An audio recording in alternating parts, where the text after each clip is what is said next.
Hi, today's good person to know is Dr. Benjamin Punchard. He's Global Packaging Insights Director at Mintel. At Mintel, they collect a whole load of data from a variety of sources, and it's Ben who collects the insights for the packaging sector.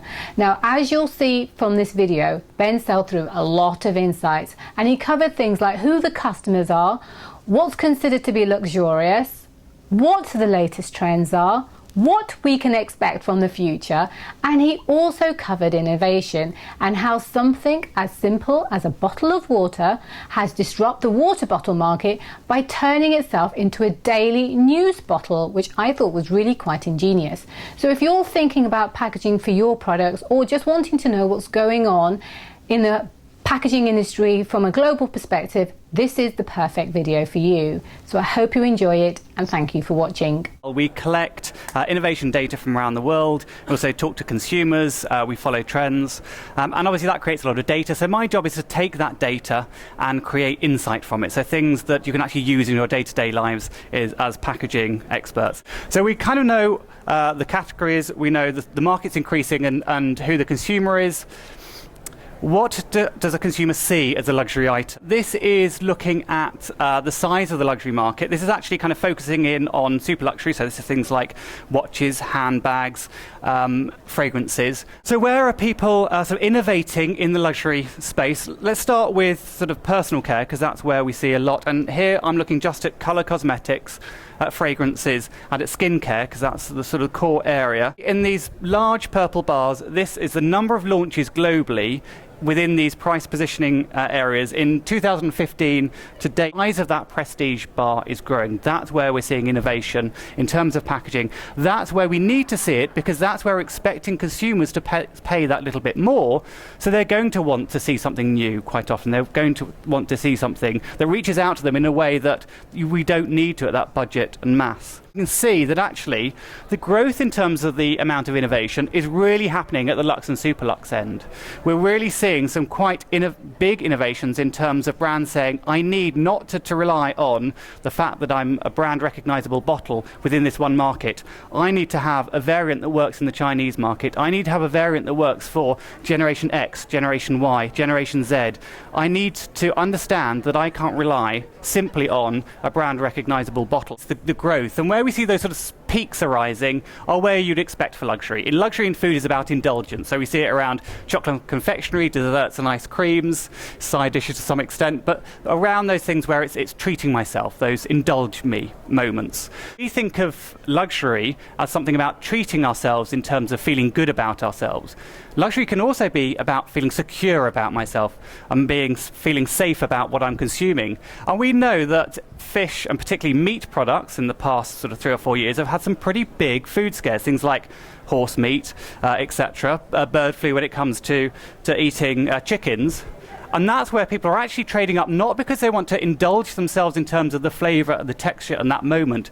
They want to indulge themselves in feeling, I can buy this and I don't have to worry about it. So who is it? Who is the consumer that buys luxury goods? The Chinese consumer is really hot on luxury goods. They like to buy things that they can perceive to be luxury. However, between 2014 and 15, that has dropped, and we've seen slight declines as well in Spain and in Italy, maybe economy-led. But the positive news is actually we're seeing an increase in the number of consumers who are purchasing luxury goods in the US, in the UK, Germany, France, some of these core countries. What do you perceive as being the following statements? How do they define luxury purchase? Use of high quality materials and craftsmanship is up at the top, and that's kind of not a no-brainer, but it is quite nice to see it presented there. And we see the other thing I've done here is I've split this by male and female. We don't see a massive disconnect between those qualities that men and women see when they're purchasing luxury goods, which is quite good. This one down here, unique, one of a kind or limited availability items, because I think we're in a stage now where we're seeing a lot of technology that can deliver to that particular need. And I think we're in this kind of time zone where that technology has come along. Brands are responding by looking at that technology and going, wow, we can do some interesting things, but they're not stopping to think about, what does that actually mean for my brand? What does that actually mean for my relationship with my client? So let's start with that unique and one of a kind. Looking at here, percentage of luxury goods shoppers buying luxury goods online in the last 18 months by type of retailer website. So we can see here that we've got those who purchase from the official brand website and those who purchase from another website. Generally, what we see here is a split between those who want the experience of the brand. Those who want that experience right through from that moment of purchase through to the packaging, through to delivery, are more likely to buy from the official brand website. Those who want luxury on a budget, they want the luxury but they're wanting to price compare, they want to get the cheapest, are those likely to go for online, another website. But what we're seeing is generally people want that experience. There's no point buying luxurious goods if we're skipping the whole point of it making it luxury. Maintain that as a luxury aspect when there's pretty much any brand out there that you can now go to their website and you can get a customizable pack. You can get crisp, you can get your Heineken, you can get your name put onto a Nutella jar. Now, this scattergun approach, I think, doesn't quite cheapen it. It's still exciting. It's still quite an interesting thing to do. Though we're still at the stage where people who are invested in that particular brand might want something that's personalised. But none of these examples, those three examples, are actually growing that brand. None of them are actually giving that brand a further relationship with the consumer. But here are some examples where I think, again, we go back to this idea of let's innovate and let's look at the technology and then try and take it one step more. We've got Hovis. Okay, this isn't a luxury brand, but this shows that you can use this to reinvigorate or to remind consumers why they're buying your product.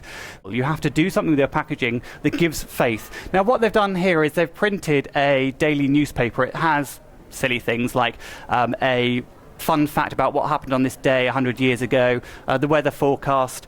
It's not necessarily information that is the important thing. The important thing is that information is specific to that day. So when you're there and you're making your sandwiches, you can be reminded that, yes, this was baked today, and that is a believable fact because I can see it on the pack. So that's about reinforcing the one core quality that is most important for people when they're buying that particular product. And then we've got almost the same thing, but taking it in a completely different direction and just rethinking about what is it that I'm selling to the consumer and how am I doing it. And this is the news bottle in Japan, and it's printed every day with news, so it becomes its own newspaper. So obviously this is targeted at commuters. They want something to read on the train. The other interesting thing that just like a newspaper, it has adverts. And those adverts subsidize the water. So now, actually, this water is the cheapest water on the shelf because it's being subsidized by this digitally printed variable label. So they've completely revolutionized the whole market by saying, we're not just selling water, we're selling a lifestyle, a newspaper. Who knows what they're selling? But actually, it's taking that technology and saying, how can we innovate and do something disruptive rather than simply gimmickly putting some pretty pictures on it. One thing that we can also use to offer customization and variability is 3D printing. The reason we've not seen this being taken up like we have with the digital printing is obviously because it's incredibly slow to create these kind of designs. You can only make one every 2 hours of these things because the process is so slow. That's where you need to be focused down on where you're adding value to a small number of consumers, and that's where luxury is. So think of things like your solid perfumes in a compact of some kind. How can we use that to innovate, to offer people something that's unique to them? Black in itself, I would sort of flag up as a bit of a warning. We've had black as the colour for luxury for so long now. I think consumers are starting to tire of it, and we need to, particularly now that we've got most retailers have their sort of price architecture with their best at the top, and all of them rely on glossy black packaging. And when you've got retailers using glossy black packaging for their luxury, then that starts to, again, devalue it. And we need to move away from that if we're going to differentiate from those private label offerings. The other thing we've seen is the growth of visibility is important. And I've just used this as a nice example of visibility being part of that communication exercise. This is Bubble. They've got a number of outlets in Spain. I think they're coming to London. If you go into their outlets, it's like a jewellery store. Everything's glittery and on display, and you get these lovely little sort of pots full of these jewel-like confectionaries. Now, what's really, really clear is the thing that you're looking at is the product itself. You're not looking at the packaging. The packaging is almost secondary. I'm going to finish on environment. It's waste not, want not. The number one reason for engaging environmentally friendly activities was, I don't like to waste. So actually, when we're trying to say it's all about protecting the planet, actually for quite a lot of people it's about protecting value. And people are willing to invest in protecting that value. This is my bottle. It's a little kind of stand that means you can upend your bottle in it so you can get that last little bit out of the bottle. If we can offer them packaging with interior coatings that mean we get everything out, or we can offer them packaging where we talk about preserving the quality of that premium good until they've used all of it up, then we're helping them to not waste.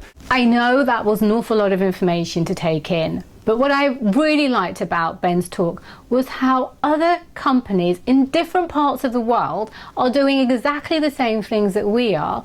And for them, while being a news bottle might be a normal practice, in the UK it hasn't happened yet, and that could really disrupt the market. So I hope you enjoy this video. Please subscribe to see more, and thank you for watching.